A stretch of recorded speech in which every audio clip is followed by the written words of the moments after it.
ശബരിമല സ്വർണ്ണക്കൊള്ള കേസിൽ പുതിയ വഴിത്തിരിവ്. സംഭവത്തിൽ കള്ളപ്പണം വെളുപ്പിക്കൽ നടന്നതായി കണ്ടെത്തിയതിനെ തുടർന്ന് എൻഫോഴ്സ്മെന്റ് ഡയറക്ടറേറ്റ് ഇന്ന് കേസെടുക്കുമെന്ന് വിവരങ്ങൾ. PMLA നിയമപ്രകാരം കേസെടുക്കുന്നതോടെ പ്രതികളുടെ സ്വത്തുക്കൾ കണ്ടുകെട്ടുന്നതടക്കമുള്ള കർശന നടപടികളിലേക്ക് കേന്ദ്ര ഏജൻസി കടക്കും. കേസിലെ പ്രധാന പ്രതികളായ ഉണ്ണികൃഷ്ണൻ പോറ്റി, ഗോവർദ്ധൻ, പങ്കജ് ഭണ്ഡാരി എന്നിവരുടെ സാമ്പത്തിക ഇടപാടുകളാണ് ആദ്യഘട്ടത്തിൽ ED പരിശോധിക്കുക എന്ന് അറിയുന്നു. കോടികളുടെ മൂല്യമുള്ള സ്വർണം തട്ടിയെടുത്തതിൽ വിദേശ രാജ്യങ്ങളിലേക്കോ മറ്റു ബിസിനസ് ശൃംഖലകളിലേക്കോ പണം ഒഴുകിയിട്ടുണ്ടോ എന്നാകും ED പ്രാഥമികമായി അന്വേഷിക്കുക.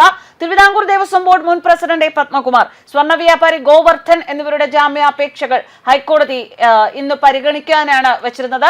തങ്ങൾക്ക് കൊള്ളയിൽ പങ്കില്ല എന്നാണ് ഇരുവരുടെയും വാദം. എന്നാൽ സ്വർണം മോഷ്ടിക്കാൻ വിശാലമായ ഗൂഢാലോചന നടന്നുവെന്നും ഇരുവർക്കുമെതിരെ ശക്തമായ തെളിവുകൾ ഉണ്ട് എന്നാണ് പ്രത്യേക അന്വേഷണ സംഘം കോടതിയെ അറിയിച്ചത്.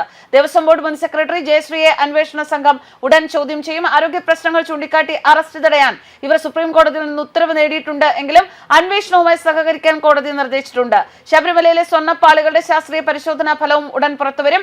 എത്രത്തോളം സ്വർണം നഷ്ടപ്പെട്ടുവെന്നും പകരം എത്രമാത്രം മായം കലർത്തിയെന്നും ഇതിലൂടെ വ്യക്തമാകും. തെളിവുകൾ നശിപ്പിക്കാനും അന്വേഷണം അട്ടിമറിക്കാനും പോറ്റിയുടെ നേതൃത്വത്തിൽ ഗൂഢാലോചന നടന്നതായും SIT റിപ്പോർട്ടിലുണ്ട്. ഇതോടെ ദേവസ്വം ബോർഡിലെ കൂടുതൽ ഉന്നതർ കുരുക്കിലാകും എന്നാണ് സൂചന. പത്മകുമാറിനെ പാർട്ടി സംരക്ഷിച്ചത് കടകംപള്ളിക്ക് വേണ്ടി എന്ന വിവരങ്ങളും പുറത്തു വന്നിട്ടുണ്ട്. തന്ത്രിയെ കുരുക്കാൻ മൊഴി നൽകാൻ CPM-ന്റെ നിർദ്ദേശമുണ്ടായിരുന്നു. കേസിന്റെ തുടക്കത്തിൽ തന്ത്രിയെ പഴിച്ചാൽ പത്മകുമാർ നടത്തിയ പ്രസ്താവനകൾ CPM മുൻകൂട്ടി നൽകിയ നിർദ്ദേശത്തെ തുടർന്നാണെന്ന വിവരങ്ങൾ പുറത്തു വന്നപ്പോൾ അവിടെയും ഹിന്ദുക്കളെ താറടിക്കാനുള്ള നിഗൂഢ ശ്രമങ്ങളാണ് നടന്നത് എന്ന് വിലയിരുത്തൽ. പത്മകുമാറിന്റെ ജാമ്യ ഹർജി എതിർത്ത് SIT ഹൈക്കോടതിയിൽ വ്യക്തമാക്കിയ വിവരങ്ങൾ ഇങ്ങനെയാണ്. ശബരിമലയിൽ നിന്നും സ്വർണം പൊതിഞ്ഞ പാളികൾ കടത്തിയത് തന്ത്രി പറഞ്ഞതിനെ തുടർന്നാണ് എന്ന് പത്മകുമാർ മൊഴി നൽകിയിരുന്നു. അത് CPM-ന്റെ നിർദ്ദേശപ്രകാരമായിരുന്നു.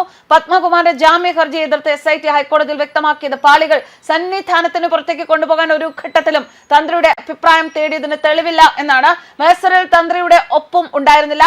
കട്ടിളപ്പാളുകൾക്ക് അറ്റകുറ്റപ്പണി നടത്തണമെന്ന് തന്ത്രി ആവശ്യപ്പെട്ടതിനും രേഖകളില്ല. പാളുകൾ കൊണ്ടുപോകാനുള്ള അനുവാദം തന്ത്രിയിൽ നിന്ന് വാങ്ങിയിട്ടുമില്ല. കേസിന്റെ തുടക്കത്തിൽ തന്ത്രിയെ പഴിചാരി പത്മകുമാർ നടത്തിയ പ്രസ്താവനകൾ CPM മുൻകൂട്ടി നൽകിയ നിർദ്ദേശത്തെ തുടർന്നാണെന്ന് വ്യക്തമാവുകയാണ്.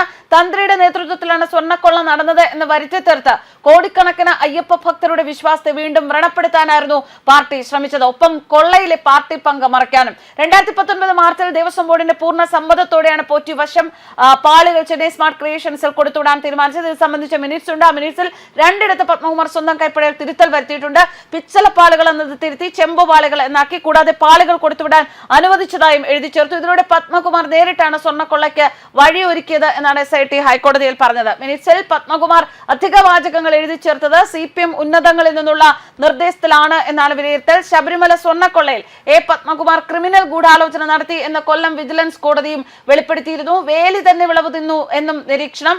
പത്മകുമാറിന്റെ അക്കൗണ്ടുകൾ മരവിപ്പിക്കുമെന്ന് SIT കോടതിയിൽ അറിയിച്ചിട്ടുണ്ട്. തന്ത്രിയുടെ അഭിപ്രായം അവഗണിച്ച് പാളുകൾ കൊടുത്തുവിട്ടു എന്നും SIT കണ്ടെത്തിയിരുന്നു. News desk കർമാനസ്.